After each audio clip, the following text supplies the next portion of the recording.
Salut! Bon, aujourd'hui on se retrouve avec Peugeot 308 GTI version restylée, enfin la dernière version.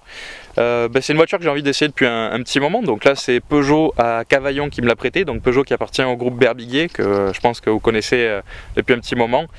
Et du coup ils m'ont prêté cette voiture là pour la journée, donc on va faire un petit tour, on va voir si c'est une compacte qui est cool, une petite compacte française.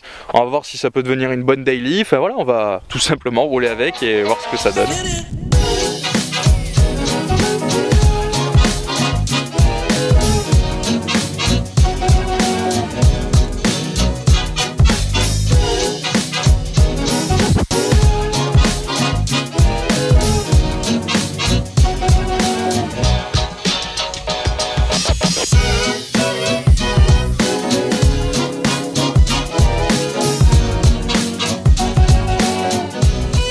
Alors cette 308 GTI, tout simplement elle est en coupe franche, donc c'est une option assez particulière. Donc vous pouvez voir, je vais vous montrer un peu de côté parce qu'à l'avant on voit pas trop.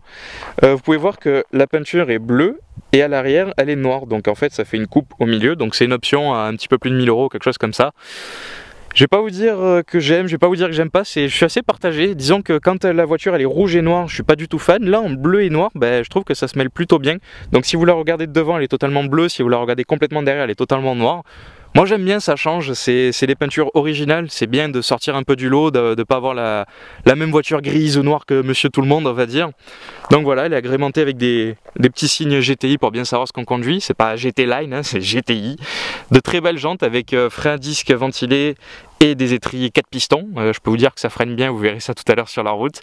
Donc c'est sympa, ça lui donne un look un petit peu agressif, mais en même temps, j'ai envie de vous dire, c'est passe-partout, c'est-à-dire que elle se faufile bien, elle va bien dans le décor. Là vous voyez, bon, il y a le cache-plaque GTI, c'est vrai que bon, voilà, on voit de suite qu'il y a quelque chose qui se trame, mais quelqu'un qui s'y connaît pas forcément, il va voir une voiture, une 308 un petit peu classique, un peu sportive, mais pas vraiment une bête de course quoi. Et c'est ça qui est bien, c'est vraiment discret. On commence avec des magnifiques sièges, de bon maintien, extrêmement épais, très confortable, siglé Peugeot Sport, avec du cuir, de l'Alcantara, des surpiqûres rouges.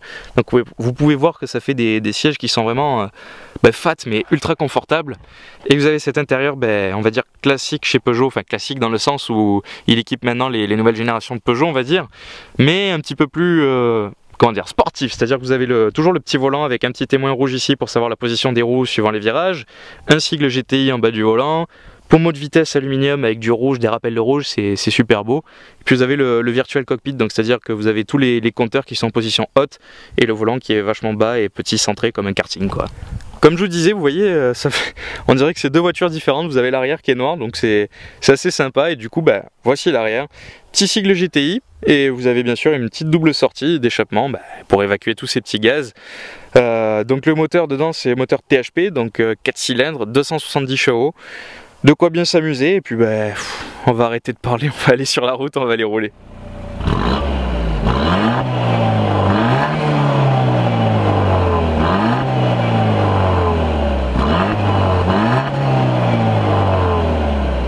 On est parti, petit mode sport.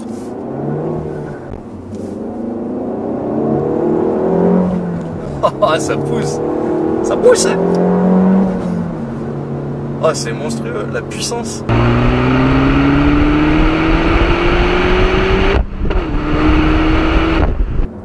On sent bien la voiture, on sait où sont les roues, on est bien installé, franchement, c'est top. Ces sièges, c'est des fauteuils carrément. Le volant, c'est un volant de karting, hein, il est tout petit.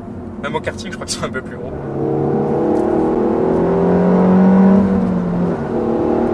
Wow. Ah ouais, non mais je suis amoureux. Il m'en faut une. C'est super. Pour une daily, honnêtement, elle est top. Vous avez de la sportivité, mais en même temps un confort. Je vous jure, là, c'est fou. Complètement fou.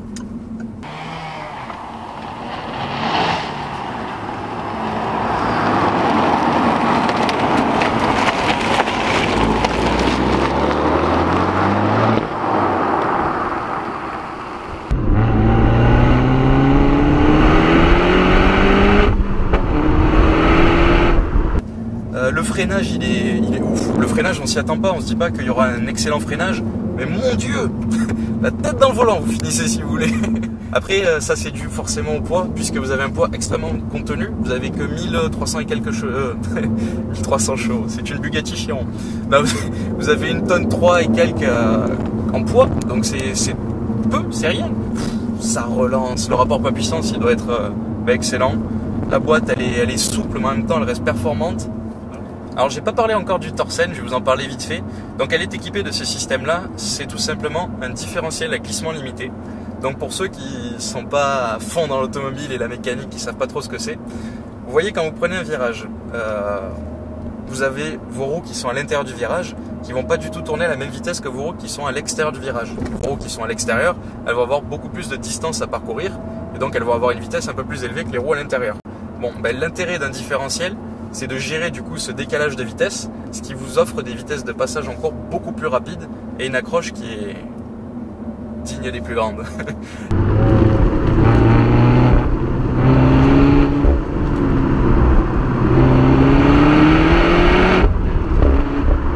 On n'a même pas l'impression de conduire une traction en fait, c'est complètement dingue. Vous avez l'impression d'avoir une... pas propulsion parce que c'est pas assez joueur, mais peut-être limite du 4 roues motrices tellement il y a une bonne accroche, elle est agile. Hop. Alors là je vous montre, on va enlever le mode sport, on n'est plus en mode sport, le son est plus simulé, on passe les rapports comme nous le dit le tableau de bord pour être un peu plus écolo. Voilà, 70, 5e. J'ai une voiture de tous les jours. Il y a de la place à l'arrière, je peux partir en vacances. Voilà. On suit un C3 Picasso. C'est pas ce qu'il y a de plus beau, mais on peut le suivre sans être démangé pour le doubler et se dire qu'on a une puissance démoniaque et qu'on peut pas le suivre. Là, on est bien. Voilà.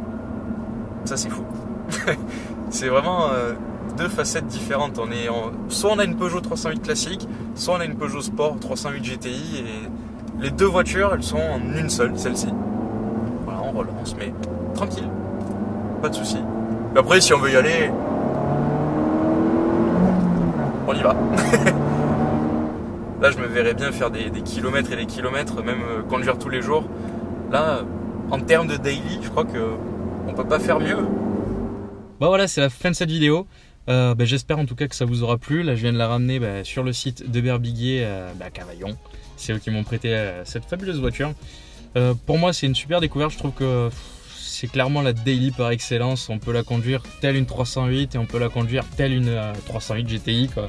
C'est une voiture qui est vraiment polyvalente et je pense que si vous cherchez une daily, donc une voiture de tous les jours qui a, on va dire, l'ADN sportif, vous n'avez pas hésité, elle est super.